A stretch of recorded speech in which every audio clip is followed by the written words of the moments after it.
I didn't know the man's name, I still don't, but if he hadn't sat down next to me at that coffee counter on a Tuesday morning in October, my son would be dead by now, or worse, still married to her. Let me back up. My son, Theo, turned 34 last spring. He's the kind of man who fixes things without being asked, who calls on Sundays just to check in, who cried at his mother's funeral and didn't apologize for it. I raised him alone after my wife Carolyn passed from ovarian cancer when Theo was 19. It was just the two of us for a long time after that. We figured things out together. So when he called me in February and told me he'd met someone, really met someone, not just dating, I felt it in my chest. That particular mix of joy and something else, something I didn't name right away. Her name was Vivienne Murray. She was 31, originally from Baton Rouge, worked in corporate relocation services. That's what she said anyway. She had the kind of southern charm that wraps around you like warm weather, easy to mistake for substance. The first time Theo brought her to my house in Columbus for dinner, she complimented every single thing. My tablecloth, the way I'd arranged the chairs, the pot roast I'd made from Carolyn's recipe card, Mr. Harlan, she said, your son told me you were a wonderful man, but I didn't expect all this. She touched my arm when she said it. I smiled and thanked her, but my stomach did something, just a small thing. A shift, like when you're driving and something moves at the edge of your headlights and you slow down even though you can't say exactly what you saw. I told myself I was being protective, overprotective.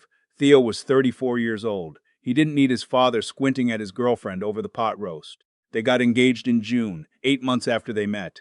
Theo called me the morning after he proposed, and he was laughing and talking fast the way he used to when he was a kid and something had gone exactly right. I told him I was happy. I was happy. I just also had that feeling I couldn't shake, the one that sat in my ribs when I tried to sleep. The wedding was small. That was Vivienne's preference, intimate, she called it. 40 people at a venue outside of Dublin, Ohio, in early October. Theo asked me to sit at the head table with them during the reception dinner. I wore the charcoal suit Carolyn had picked out for me years ago at Nordstrom. I thought about her the whole drive there. The dinner went fine. The food was decent, the toasts were kind, and Theo looked like a man who believed the best thing that had ever happened to him was sitting right next to him, and maybe it was. I kept telling myself that. I kept watching my son's face and thinking, if he's this happy, I need to let go of whatever this feeling is. It was around 7:30 in the evening when Vivienne excused herself from the table to take a phone call. Theo leaned over to me and said he was going to grab another drink and check on his college roommate who'd had a couple too many. I was left alone at the head table for the first time all night. That's when the man sat down. He came from the left, from the side of the room near the bar. He was older than me, I'd guess mid-70s, wearing a brown blazer that had seen better days. His hair was white and thin. He wasn't a guest I recognized. He sat in Vivienne's empty chair and he didn't look at me when he spoke. You're the groom's father, he said. It wasn't a question. I am. He set a folded piece of paper on the table between us, pushed it toward me with one finger. Read it when you're alone, he said. Don't react. And get your son away from that woman before this night is over. Then he stood up, straightened his blazer, and walked toward the exit. I sat there for a moment with the paper in front of me. I thought about calling after him. I thought about flagging down the venue staff. I thought about a dozen things and did none of them. I just sat there and felt that thing in my ribs again, harder this time, like a fist pressing from the inside. I picked up the paper and slipped it into my jacket pocket. Theo came back with his drink. Vivienne came back from her call. The dancing started. I stayed at the table and kept my face neutral, which is something I got good at over 30-something years of working as a claims adjuster for an insurance company. You learn to sit across from someone and listen carefully and not show what you're thinking. I unfolded the paper in my lap under the table while a cousin of Vivienne's was giving a second toast that nobody had asked for. There were 2 lines, handwritten in blue ink. Clean, careful printing, like a man who learned penmanship back when it was still taught properly. Her name before was Vivienne Tate. Ask about Edward Marchin, New Orleans, 2019. That was it. No signature, no phone number, nothing else. I folded it back up and put it in my pocket.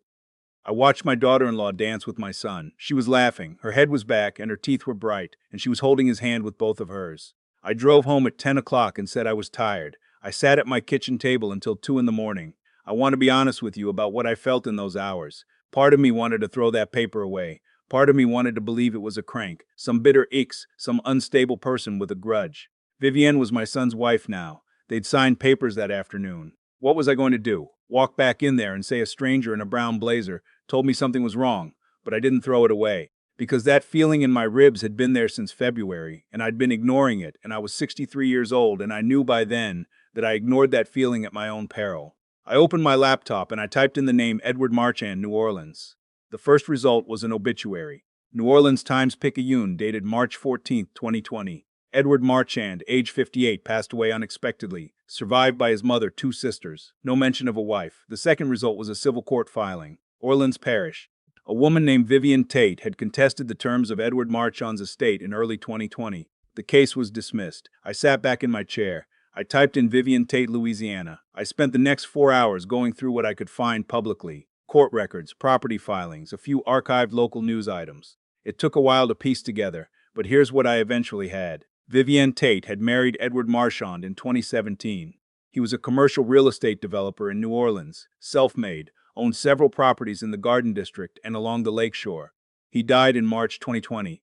The death was listed as a cardiac event. He was 58 and had no prior documented heart conditions. His family contested the estate. The case dragged on and was eventually settled out of court. Vivienne, then Vivienne Marchand, received a settlement. The number wasn't public record, but one of the attorneys involved had been disbarred the following year for unrelated reasons, and in the grievance filings against him, there was a reference to a structured asset transfer in the Marchand case of approximately $340,000. Vivienne had changed her name back to her maiden name, Murray, sometime in 2021. She had moved to Columbus in late 2022. She met my son 4 months after that. I closed the laptop and sat in the dark for a long time. I want to tell you I had a plan by morning. I didn't. I had shaking hands and a cup of coffee going cold on the counter, and 30 years of working in insurance, telling me that what I was looking at had a shape I recognized. Pattern recognition. Claim comes in. You look at the history. You look at the circumstances. You look at who benefits. I called my nephew Aaron at 7 in the morning. Aaron is a paralegal at a firm in Cincinnati, and he is one of the sharpest people I know. I told him I needed help, and I told him why. He was quiet for a long time. Uncle Harlan, he said, if you're right, you can't go to Theo yet, not without something solid. Because if you're wrong, or even if you're right but you can't back it up, you're going to lose your son. He was right.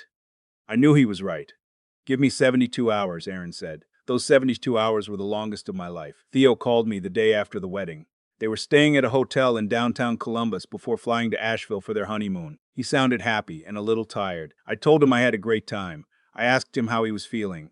I listened to his voice for anything, any hesitation, any small shadow, and there was nothing. He was in love. He was completely, entirely in love. I hung up and sat on my back porch and looked at the yard I hadn't raked yet and thought about Carolyn. I thought about what she would have done. She would have trusted the feeling. She always said I was too slow to trust my gut, that I waited for permission to believe what I already knew. Harlan, she used to say, your gut doesn't need your brain's approval. Aaron called me back on Friday morning. What he'd found was this. Through a contact at a title company, he'd learned that Vivian Murray's had been quietly pulling together documents related to a property Theo owned, a rental house in Westerville he'd inherited from his mother. It was worth around $280,000. Vivian had requested a title history on it 3 weeks before the wedding, not after, before. He'd also found, through a court records search in Louisiana that went deeper than what I'd managed, that the death of Edward Marchand was still being looked at, informally, by an investigator at the Louisiana Department of Insurance, not as a criminal matter, but as part of a broader review of several life insurance claims filed around the same period. Vivian had been the primary beneficiary on a policy worth $420,000. He was 58 with no documented heart conditions. She filed the claim 6 days after his death. Aaron said, I think you need to talk to someone in law enforcement, and I think you need to do it before Theo gets back from Asheville. I called the Columbus Division of Police non-emergency line. I was transferred twice. Eventually, I was connected to a detective in the financial crimes unit named Whitaker. I told him everything. I read in my notes. I told him about the man at the wedding, the note, what I'd found, what Aaron had found. Detective Whitaker listened without interrupting. Then he said, Mr. Harlan, I can't make any promises about what we can or can't do right now, but I want you to send me everything you have in writing, every link, every document, every name. Can you do that? I said I could. I spent that afternoon putting it all into an email. Then I drove to Asheville. I know how that sounds. I know a retired 63-year-old man driving 6 hours to interrupt his son's honeymoon. Sounds like the action of someone who has lost perspective. I called Aaron from a rest stop in Tennessee, and he told me I was probably making a mistake. Maybe I was. But I kept thinking about Edward Marchand's obituary. Survived by his mother, 2 sisters. Nobody who lived with him every day had seen it coming either. I got to Asheville at 11 at night. I sat in the hotel parking lot for 20 minutes. I almost left. Almost turned the car around. Then I went inside. I called Theo's room from the lobby phone. He answered surprised, and I said, Son, I need to see you. Just you. There was a pause. Dad, what's wrong? Please, I said. Downstairs, 5 minutes. He came down in a t-shirt and jeans, his hair not combed, looking like he was 19 again. He saw my face, and whatever he was going to say, he didn't say it. We sat in 2 chairs in the far corner of the lobby near a window that looked out onto the parking garage. I told him everything. I didn't soften it. I didn't build up to it. I just laid it out from the beginning. The man at the wedding, the note, the obituary, the insurance claim, the title search, all of it. I talked for almost 30 minutes without stopping. When I finished, Theo was quiet. Then he said, "You drove 6 hours." Yes. He looked out the window. His jaw was tight. He sat like that for what felt like a long time, but was probably only a minute or two. "I need to think," he said. "I know. I'm not saying you're wrong," he said. "I'm not saying I just need to think." "Okay." He went back upstairs. I sat in the lobby and drank a cup of bad hotel coffee and watched a couple come in from a late dinner and an older woman walk her small dog through the sliding doors and back out again. At 1 in the morning, Theo came back down, alone. He sat down across from me and he said, "She was on her phone when I came in. She went into the bathroom to finish the call. I've seen her do that maybe 4 or 5 times since we got here." He stopped. I thought she was just private. We didn't say anything for a moment. "What do we do?" he asked me. I told him what Aaron had said. "Don't confront her. Don't signal anything. Let the detective's process work. Come home when the trip is supposed to end, act normal, and let me work with Whitaker in the meantime." Theo nodded slowly. "Okay," he said. "Okay." It was the hardest thing I've ever asked him to do. I watched him go back up in that elevator, and I sat there thinking about everything I couldn't control. Detective Whitaker moved faster than I expected. By the time Theo and Vivian returned to Columbus, Whitaker had been in contact with the Louisiana Department of Insurance investigator and with a detective in New Orleans who had kept an open file on the Marchand case.